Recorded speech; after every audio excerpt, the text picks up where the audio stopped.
하나님 말씀 보겠습니다. 하나님 말씀은 마가복음 6장입니다. 6장 30절부터 44절입니다.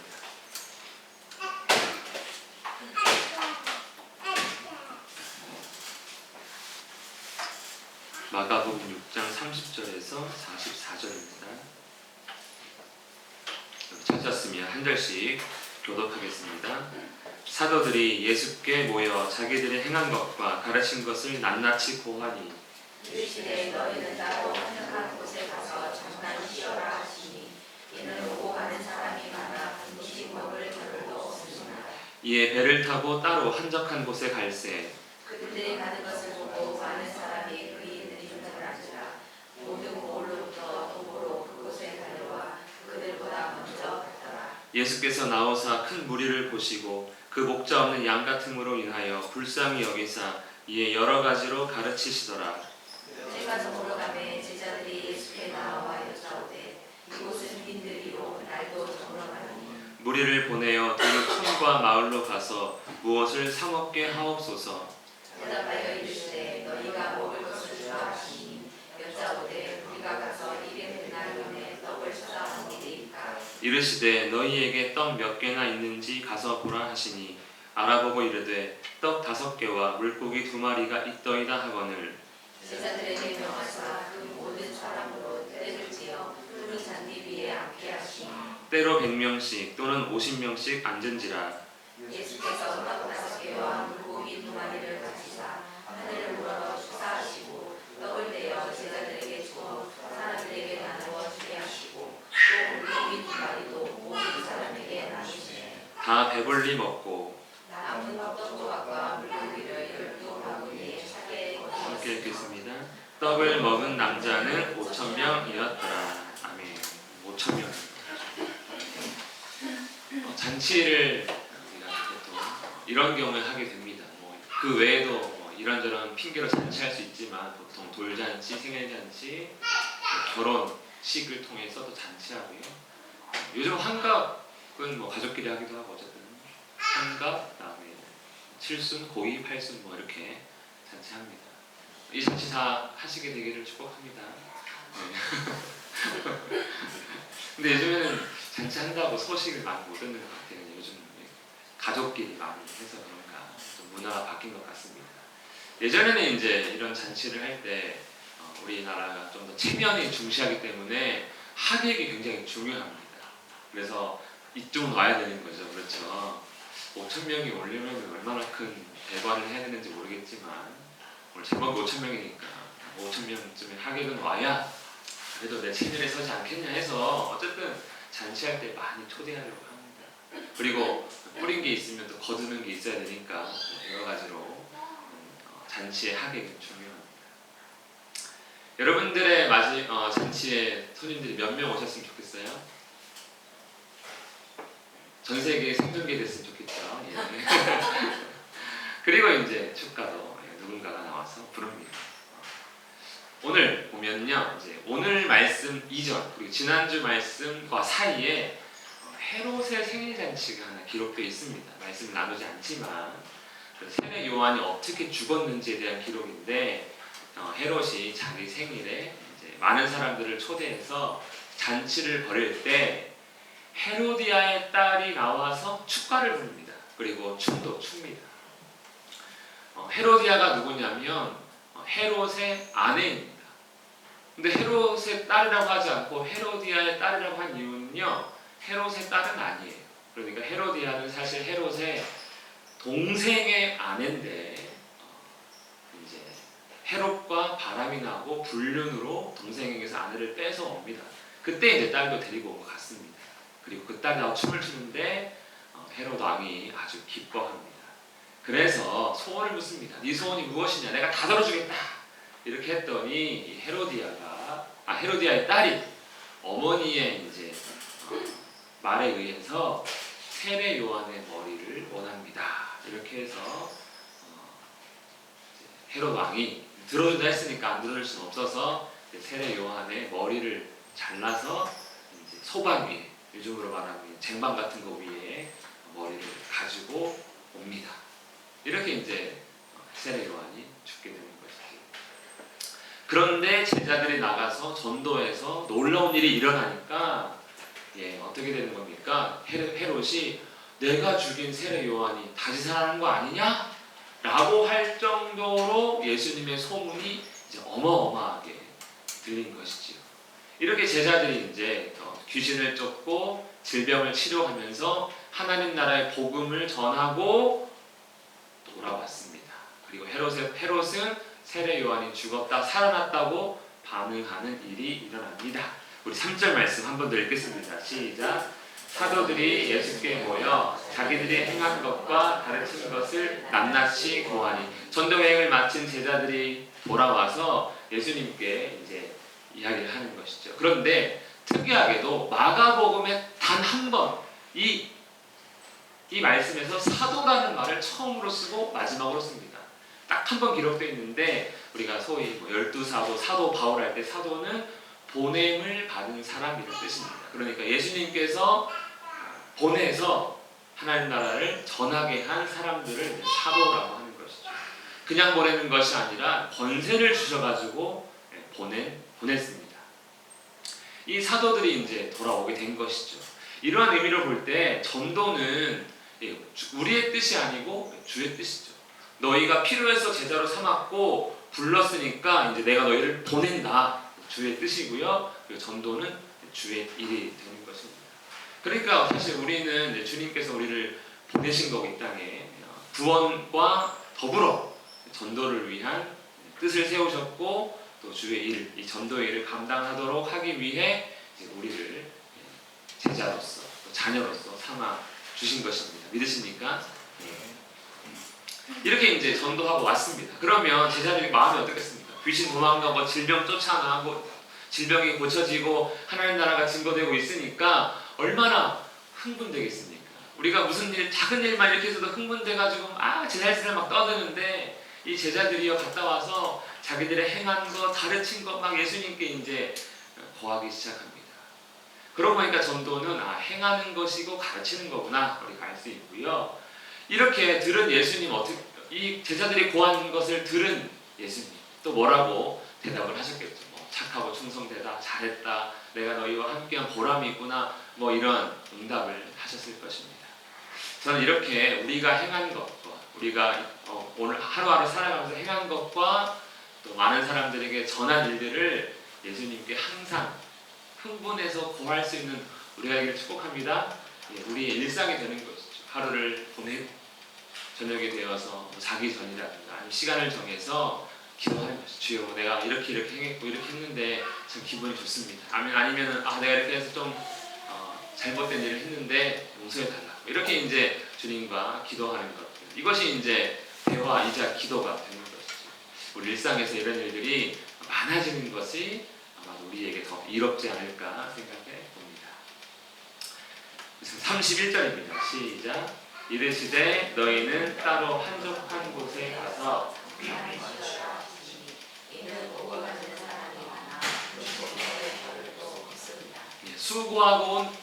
수고하고 돌아온 제자들, 일하고 돌아온 제자들에게 예수님은 그래 쉬어라 이렇게 말씀하는 것이죠.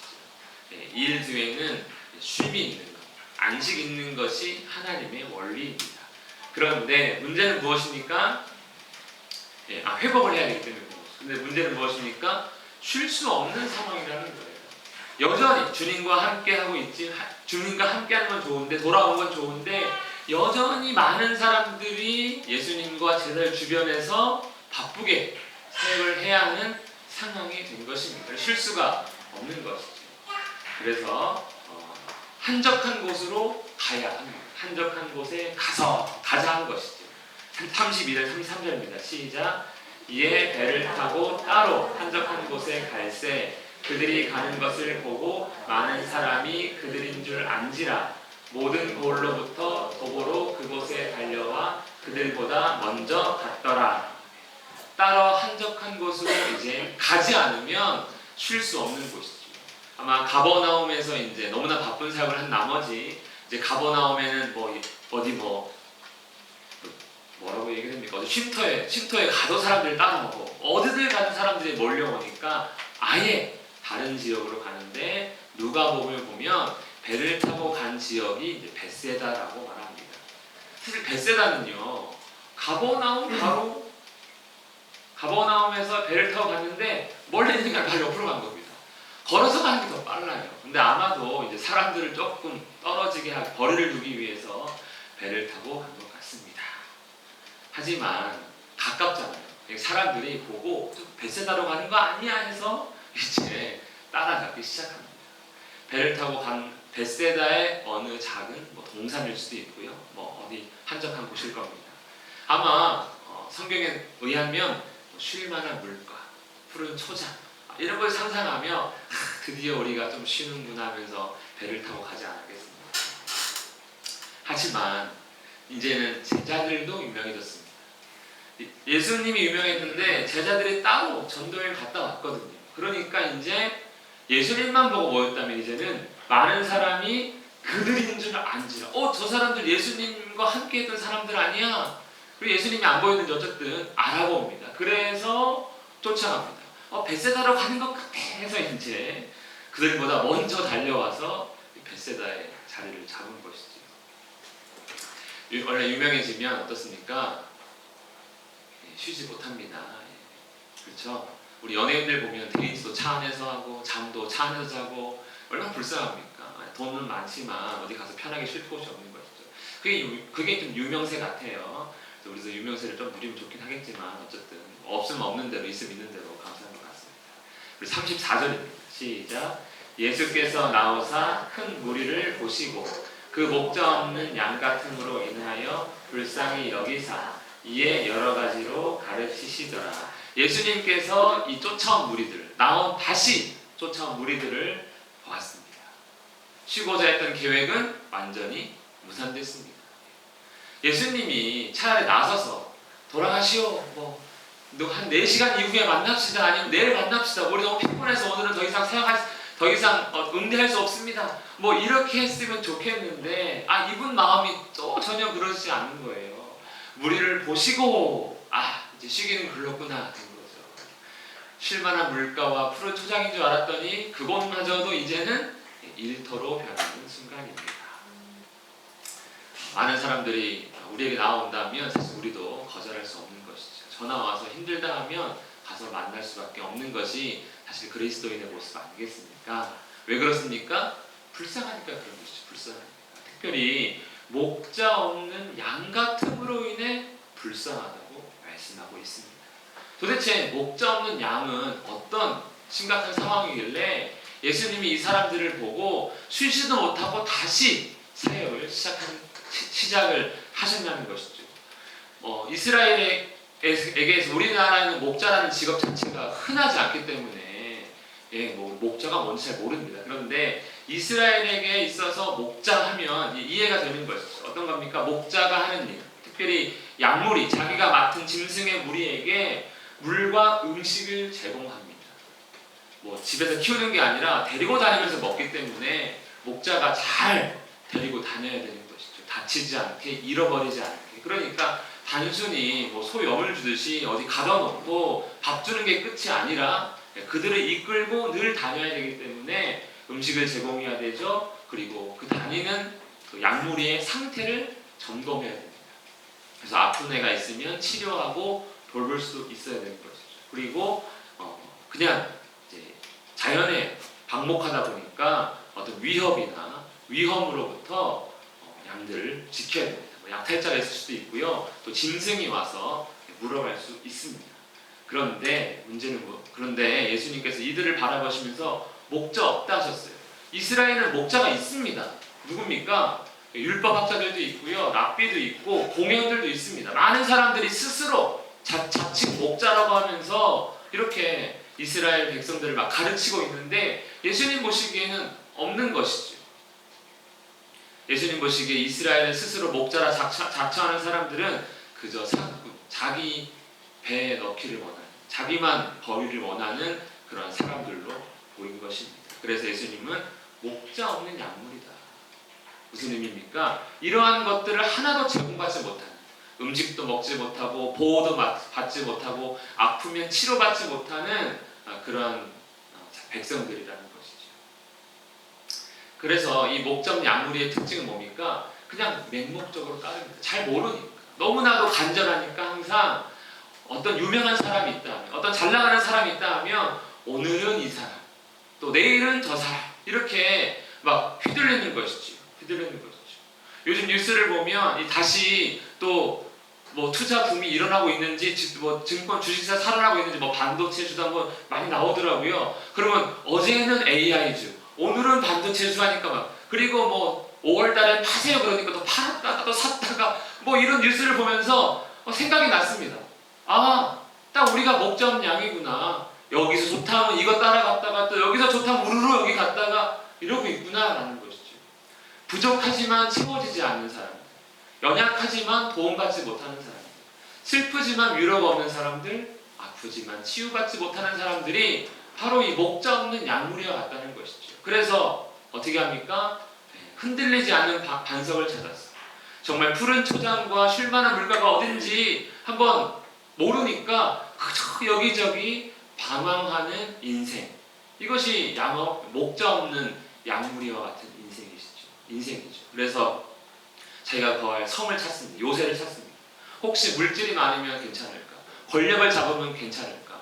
명예가 높아지면 괜찮을까 하며 이런저런 반석과 같은 것을 찾기 원하지만 결론적으로는 목자는 없습니다. 우리 34절입니다. 그래서 읽었죠. 그래서 예수님이 이들을 보시면서 어떻게 반응하십니까? 이에 여러 가지로 가르치시더라. 즉 목자가 되어주시는 것이죠. 누가복음에 보면 어떤 걸 가르쳤냐면 이렇게 말씀합니다. 이 오병이어 사건의 9장에 기록되어 있는데요. 그들을 영접하셔서 하나님 나라의 일을 이야기하시며 병 고칠 자들은 고치시더라. 그러니까 하나님 나라의 안식과 자유를 알려주는 것이죠. 그래, 너희가 목자 없는 양과 같은데 내가 목자다. 나를 통해서 하나님 나라를 듣고 나를 통해서 치유받고 위로받고 체험을 얻어라, 도움을 받아라, 이렇게 행하신 것이지. 35. 예수님이 우리의 목자이심을 믿으십니까? 예수님 외에는 우리에게 반석이 없는 것이죠. 35절 36절 읽겠습니다. 시작. 때가 저물어 가매 제자들이 예수께 나와 여짜오되 이곳은 빈들이요 날도 저물어 가니 우리를 보내어 두루 촌과 마을로 가서 무엇을 사 먹게 하옵소서. 아멘. 다 좋습니다, 주님. 하나님 나라도 좋고요, 고침받는 것도 좋고요 한데 뭐가 문제입니까? 배가 고파요. 이게 되는 거예요. 배가 고파요. 이것은 지금 한적한 곳입니다. 제자들이 가만히 보니까 조금 있으면 해가 져서 이제 어두컴컴해진다는 것이죠. 뭐 지금이야 뭐 가로등 불도 밝고 뭐 24시간 편의점도 있고 뭐 먹을 때 많고 갈 때 많지만 그 당시에는 뭐 가로등 불이 있겠습니까? 달이 어두우면 그냥 깜깜한 것이지. 특별히 지금 제자들이 온 곳은 어쨌든 피해서 온 한적한 곳입니다. 아무것도 없죠. 그냥 빈들이라고 말합니다. 한적한 곳, 아무것도 없고 시간을 잊었습니다. 그러니까 어떻게 됩니까? 속히 이 사람들을 돌려보내야 안전하게 귀가할 수 있고 이들도 돌아가서 고른 배를 세울 수가 있을 것입니다. 그래서 제자들이 보니까 예수님이 그걸 신경 안 써서 계속 그냥 가르치고 고치시고 있는 것 같습니다. 그리고 아마 제자들도 지금 배고프겠죠. 갔다 왔는데 아무것도 안 먹고 여기까지 왔는데도 계속 일하고 있으니까요. 그래서 예수님께 지금 문제가 있습니다. 돌려보내야 됩니다. 하고 현 상황이 좋지 않음을 제기합니다. 아마 그들은요 예수님이 이 물질 문제까지 해결할 줄은 몰랐던 것 같습니다. 우리도 사실 그런 거 아닙니까? 우리 아픈 것 때문에 크게 걱정하십니까? 솔직히 그렇지 않습니다. 아프다가도 하나님께서 만드신 이 몸이 저절로 치유되게 되기 때문에 크게 약지어 먹으면서 완전히 심각하게 고민하지 않습니다. 귀신 들린 거 요즘은 더더욱 생각하지 않습니다. 하나님 나라 좀 못 들어도 괜찮죠. 그런데 우리 현실에서의 문제는 제일 큰 게 뭡니까? 우리 피부로 와닿는 게 물질 문제입니다. 물질. 이 물질 문제가 있어도 희한하게 걱정스러워요. 많아도 또 걱정스러워요. 적으면 적어서 걱정스럽고 많으면 더 많지 않아서 걱정스럽고 또 우리 자녀들이 돈 못 벌까봐 걱정스럽고 돈 벌어도 적게 벌까봐 걱정스럽고 많이 벌어도 노후에 좀 안 될까봐 걱정스럽고 이놈의 물질은요 희한하게 있어도 걱정 없어도 걱정 계속 걱정. 병이 들려도 이거 걱정, 병 나아도 이거 걱정. 이 현실이 딱 그런 것 같습니다. 제자들이 딱 그 문제를 제기한 것이죠. 하나님 나라가 선포되고 귀신이 도망치고 병이 고쳐지고 있는데도 불구하고 배가 고파요. 우리 아무것도 없어요. 빨리 보내야 돼요. 이 걱정을 하고 있습니다. 우리 37절입니다. 시작. 대답하여 이르시되 너희가 먹을 것을 주라 하시니 여짜오되 우리가 가서 200데나리온의 떡을 사다 먹이리이까. 예수님이요 아주 간단하게 답을 제시합니다. 예수님 이 사람들 돌려보내야 됩니다. 그랬더니 예수님 뭐라고 하십니까? 너희가 줘. 이렇게 너희가 줘. 저희가요? 이렇게 저희가요. 예수님이 지금 생각을 하고 말씀하시는지 안 하고 말씀하시는지 지금 속 터지는 거 아닙니까? 아까 우리 오늘 제목이 5,000명입니다. 5,000명. 제자는 몇 명입니까? 12명이에요. 그러면 너희가 줘 이 말은요 이거 완전히 놀리는 것도 아니고 무식한 것도 아니고 뭐 완전히 세상을 소원하는 뭐 4천 5천 얘기도 되는 거 아닙니까? 있어도 그렇죠. 12명이 가져봤자 몇 명이나 줄 수 있겠습니까? 고작 해야 자기들 아무것도 한 20명쯤 줄 수 있지 않겠습니까? 그런데 이 제자들 아무것도 없습니다. 아무것도 없고요. 제자들이 너무 당황스러우니까 지금 우리 보고 200데나리온의 떡을 사오라는 뜻입니까? 이렇게 이제 거꾸로 얘기합니다. 불가능합니다. 예수님 이렇게 된 것이죠. 200데나리온의 떡 우리가 많이 들어봤지만 현실적으로 조금 본다면 데나리온은 로마의 은전의 단위입니다. 그러니까 은전 하나가 1데나리온인데 하루 일하면 1데나리온을 딱 주는 거죠. 요즘으로 뭐 한 사람 얼마다 이걸 떠나서 하루치 품삯입니다. 따진다면 주 5일금으로 따지면 1년치 월급이 1년치 급여고요. 주 6일 옛날로 따지면 이게 8개월치 급여가 됩니다. 12명이 한 달만 일하면 충분히 뭐 벌 수 있는 돈이긴 해요. 그렇죠? 그런데 지금 따라온 사람들을 나중에 계수했더니 남자만 5,000명이에요. 여자 아이 빼고 말이죠. 그래서 1인당 4,000원씩만 쓴다 해도 2천만 원이 필요합니다. 2천만 원. 얼마 안 들죠? 5,000명 먹였는데 2천만 원쯤 있어야죠. 이렇게 당연한 거 아닙니까? 자, 그런데 2천만 원 없습니다. 그렇죠? 예수님은 특별히 열정페이로 지금 제자들을 쓰고 있잖아요. 제자들에게 이렇게 급여를 지급하면서 어떤 교육수당을 지급하면서 제자로 데리고 다니는 게 아닙니다. 열정 노페입니다. 그래서 열정은 있어야 되고 월급 못 받아요. 돈이 없습니다. 만약 돈이 있다 해도요 살 수 없습니다.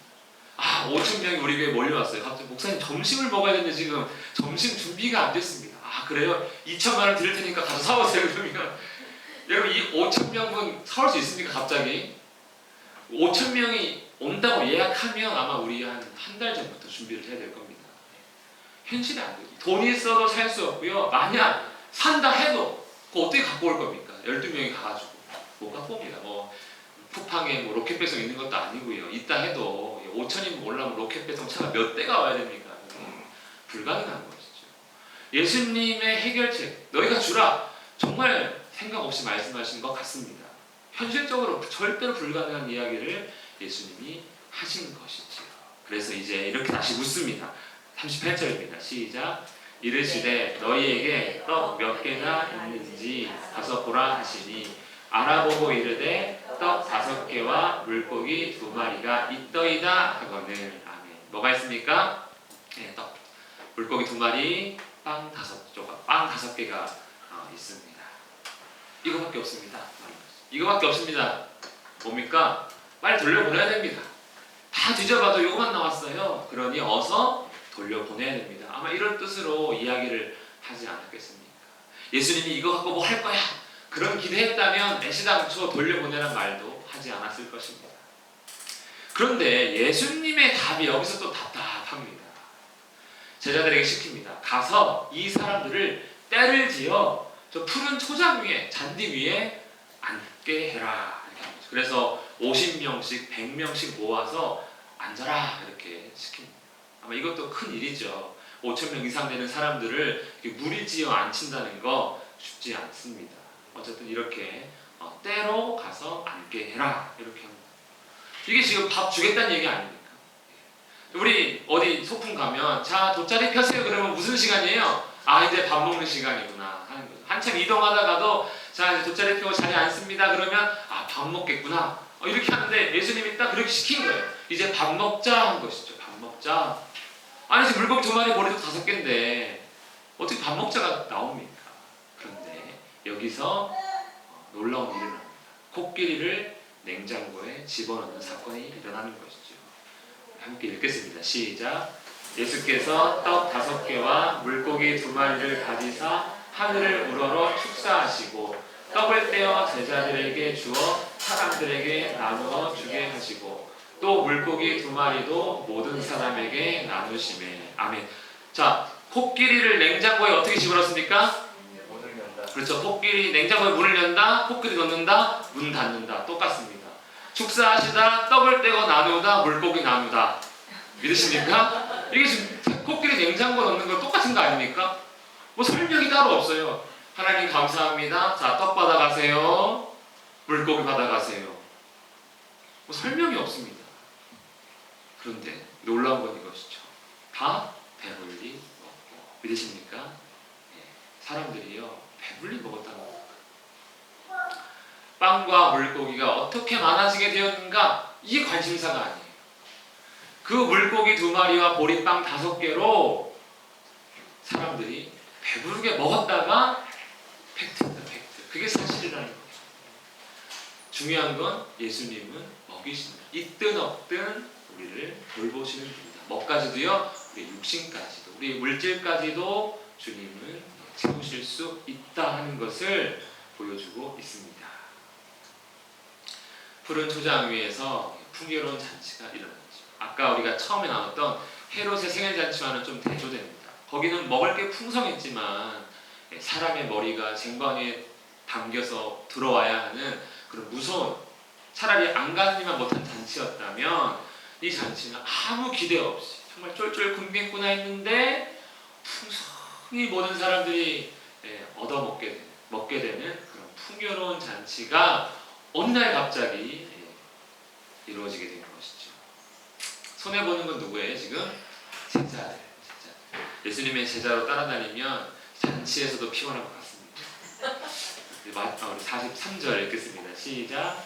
떡과 물고기를 12바구니에 차게 두었습니다. 나누고 남은 음식이 12광주, 그냥 이런 큰 광주리가 아니라 거의 뭐 포대자루 같은데 12개가 가득 찬 것 같습니다. 아마 예수님의 성품상 이거 들려서 보냈을 거예요. 갖고 가라 했을 거예요. 많은 사람들이 먹고 나왔습니다.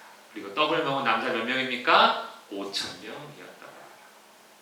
여자와 아이를 더하면 5,000명 이상, 아마 10,000명 이상 되지 않을까 생각할 수 있습니다. 그런데 오병이어를 우리가 상상을 해보면 그래 먹였나봐 하는데 사진 한 장을 보면 느낌이 좀 달라져요. 이게 5,000명이 모인 집회라고 합니다. 물고기 2마리를 이렇게 떨어볼게요. 먹을 수 있겠습니까? 저 물고기 2마리, 보리빵 5개, 이 많은 머리 쓸 사람들 나눠주는 것도 몇 시간 걸리겠지만 이게 상당히, 이게 5,000명을 먹인다. 이거 좀 별로 와닿지 않습니까? 이거 저기 어느 콘서트인데 사람 이렇게 많이 모이는데 이게 5,000명 모인 거랍니다. 사진 밖에 사람들 더 많이 있죠. 이거 상상이 되십니까? 이게 도대체 몇 명 먹인 거야? 한 5명 먹인 정도 느낌이에요. 우리가 말씀을 딱 보면 한 5명 먹였나봐 이런 느낌이지만 5,000명을 먹인다는 건요 무한대로 먹였다는 거의 그런 의미입니다. 예수님이 기적을 많이 일으키셨지만 사복음서에 유일하게 전부 기록된 단 한 가지의 기적은 이 오병이어밖에 없습니다. 그리고 지금까지 기적이 죽은 자를 살리던, 귀신을 쫓아내는, 질병을 고쳐도 그냥 한 사람한테만 일으키는 기적들이었어요. 대규모로 막 일으키는 게 없습니다. 그런데 이 오병이어는 이 규모가 상상을 초월하는 그런 엄청난 기적을 예수님께서 보여주셨다는 것입니다. 물질 문제가 어쩌면 우리에게 가장 큰 염려 아닙니까? 그냥 죽으면 끝인데 가난하게 죽긴 싫은 거예요. 물질 때문에 좀 치사하고 싶지 않은 거죠. 우리 살아가면서. 예, 그런데 아니다. 내가 목자인 이상 이런 것까지도 완전하게 나는 해결할 수 있음을 예수님은 지금 보여주십니다. 우리가 인생을 살면서 이 물질은 우리의 노력으로 어느 정도 해소가 됩니다. 그래서 우리가 다른 것보다 이 돈 버는 것에 힘을 많이 쓰죠. 하지만 현실은 늘 부족하다고 느끼지 않습니까? 그런데 예수님은 배부르게 해주시는 분이다. 이것이 이제 오병이어의 기적입니다. 목자 없는 양무리에게 참된 목자가 되어주신 것이지요. 지금까지 예수님은요, 질병의 문제를 해결하셨습니다. 귀신의 들림이나 고칠 수 없는 질병들, 그리고 바다와 바람을 잠잠하게 하심으로써 이 자연 문제를 해결하셨고요. 또 죽은 자를 살리심으로써 죽음의 문제까지도 해결하셨는데, 우린 여기까지는 다 좋아요. 근데 물질 문제, 이게 늘 민감한 거 아닙니까? 근데 오늘 이 큰 기적을 통해서 물질의 문제까지도, 우리 육신의 문제까지도 온전히 해결하심을 우리가 볼 수 있습니다. 그러므로 예수님이 하나님의 아들이시고 구원자시다, 그리스도다라는 것을 내가 참된 목자다 이렇게 알게 하시는 것이죠. 여호와는 나의 목자시니 내게 부족함이 없으리로다. 연약한 인생, 부족한 인생, 이 불안한 인생의 유일한 목자 되심을 마치 이 푸른 잔디 위에서, 푸른 초장 위에서 보여주고 계십니다. 참된 안식을 맛볼 수가 있는 것이죠. 아마 제자들도 내가 쉬려고 할 때 예수님 또 사람들한테 또 이런 기적 베풀어 주시고 쉬지도 못한다. 저기 뭡니까 탕자의 형 같은 막 소리하고 있을 텐데 이 기적을 보는 순간 제자들 마음이 어떻겠습니까? 몸은 힘들어도 마음은 정말 안식을 잃었을 것 같아요. 야, 내가 월급도 안 받고 열정 하나만으로 예수님 따라다니고 있는데 따라다니면 하네. 이렇게 얼마나 그 마음속으로 위로가 되었겠습니까? 헤롯의 생애잔치는 불만과 불안, 그렇죠? 언제 죽을지도 모르고요, 만족함이 없는 잔치, 교만과 자기 과시를 위한 잔치였다면 예수님의 오병이어는 만족과 평안, 그리고 긍휼과 사랑에 충만한 잔치입니다. 헤롯의 잔치는 죽음의 잔치, 예수님의 잔치는 생명의 잔치가 되는 것이고, 이런 잔치는 세상에서 많이 있습니다. 하지만 세상 나라가 되는 것이죠. 아무리 과시하고 또 과시해도 아무것도 채울 수 없는 그런 잔치. 하지만 물고기 2마리와 보리빵 5개만 있어도 모두가 만족할 수 있는 놀라운 예수님의 잔치, 거기가 바로 하나님의 나라임을 볼 수 있습니다. 예수님은 참된 목자이십니다. 예수님이 푸른 풀밭과 쉴만한 물가가 되시고요, 예수님이 하나님의 아들이시다. 이것이 오병이어를 통해서 우리가 예수님에 대해서 알아갈 수 있는 그런 귀한 말씀입니다. 믿으십니까? 예. 예수님을 참된 목자로 온전히 믿고 따르는 모두에게 축복합니다. 우리가 말씀을 기억하면서 함께 기도하겠습니다.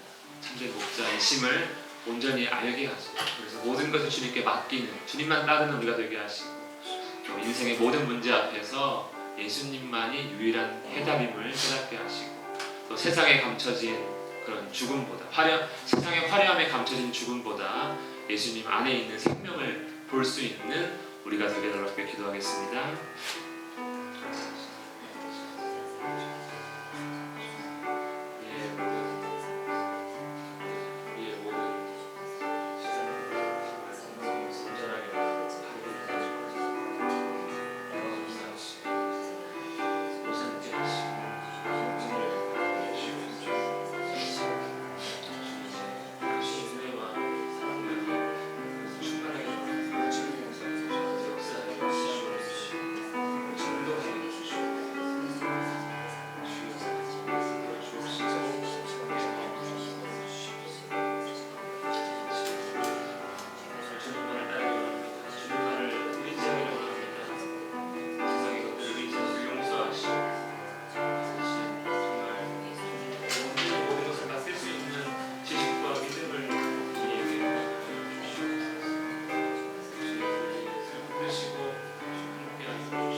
살아계신 하나님 아버지, 오직 예수 그리스도만이 우리의 참된 목자 되심을 알게 하시고 온전히 믿게 하시고 따를 수 있도록 붙들어 주시옵소서. 예수님 이름으로 기도합니다. 아멘.